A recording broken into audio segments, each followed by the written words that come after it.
The vehicle directly behind me is the Weaponized Tampa. You can buy a regular Tampa in the shop, but to get the weaponized one, you need to go to Warstock Cash and Carry again. And a number of the features on this car you need to do research for in the bunker. You also have to have an Avenger, as I have there in the background, or an MOC, a Mobile Operations Center, to add those upgrades to your vehicle. Once you have all those things, it's actually quite a fun car, and I think quite useful. You can use it on a lot of solo missions. It's very solo friendly.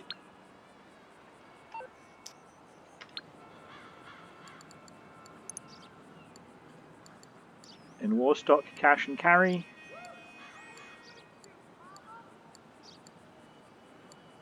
the Weaponized Tampa. Trade price after you've done the hunt mission from the MOC is about 1.5 million, or 1.6 million. Without that, it's 2.1. It's not a huge difference, but you can save yourself about $500,000 if you have done the mission prior to buying the vehicle. But it's just a basic vehicle. It doesn't have all the features that I have on mine now.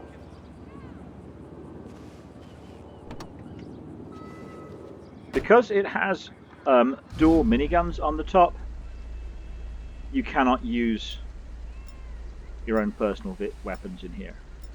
On the other hand, you have a lot of better options. So, dual miniguns.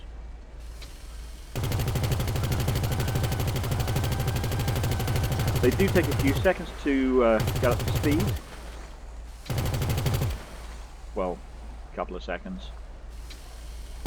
But you can use this if you're on a keyboard, or if you're skilled, while still driving around.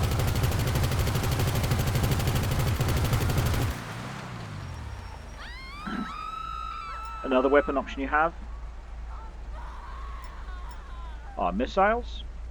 As usual, you get 30 missiles before you have to reload. We also have proximity mines. Let's not back up over our own missile, our own mine.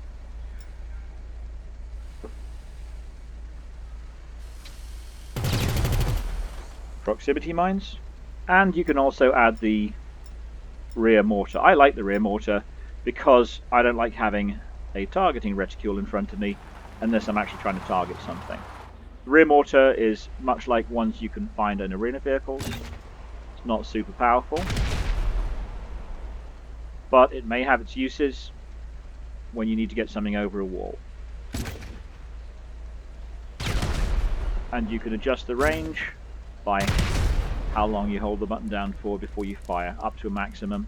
And the maximum, as you see, is about 25 paces. It's not a huge deal, but you can make adjustments. So if you're trying to hit something particular and you didn't land it exactly where you wanted it to, you can try again. There are a limit on the number of mortar shells. There's no limit on the minigun. There's no limit. I think there's a limit on the missiles. I may be wrong about the missiles. There may be no limit. And there's no limit on proximity mines. So this has got 4 different weapon systems. And that is a lot for a single player, or a single player friendly vehicle. 4 different weapon systems. You can't use your own personal weapons. But the drawback is, although it looks like it's got some armor on it, it really isn't terribly well armored. I don't think it can take even one hit from a missile from somebody else, or from an NPC.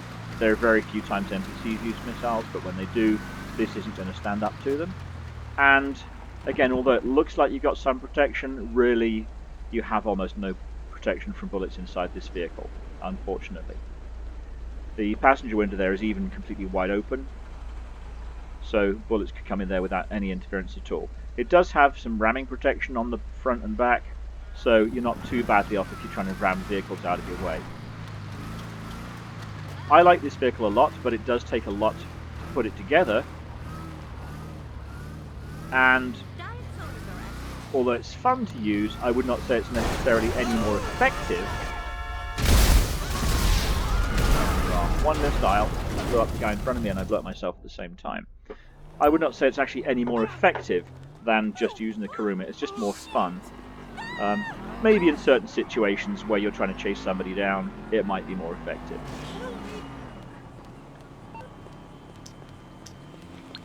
I think it's going to cost me 10,000 to replace that.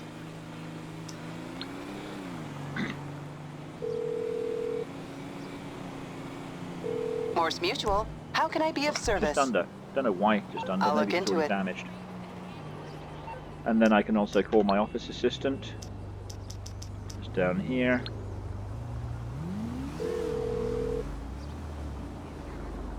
You're through, boss. Okay, I'm not going to recover it because it didn't get destroyed, so I'm just going to call it straight in. Sorry, it didn't get impounded. Just call it straight in from the vehicle menu.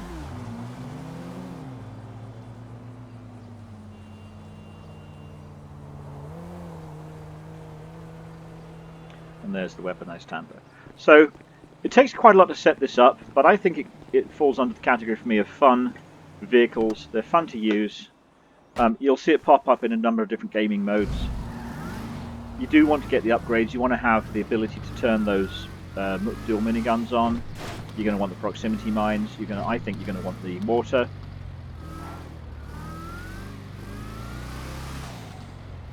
And you're also definitely going to want the missiles. You're going to want all these different weapon systems.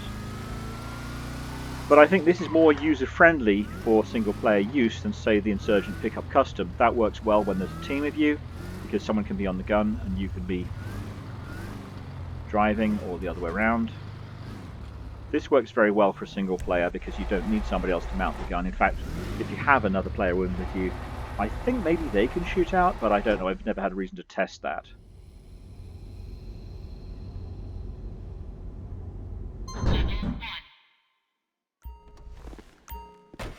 There's the Insurgent Pickup Custom. That's the 6th review, and the final one I'm going to do in this little series is going to be the Vigilante.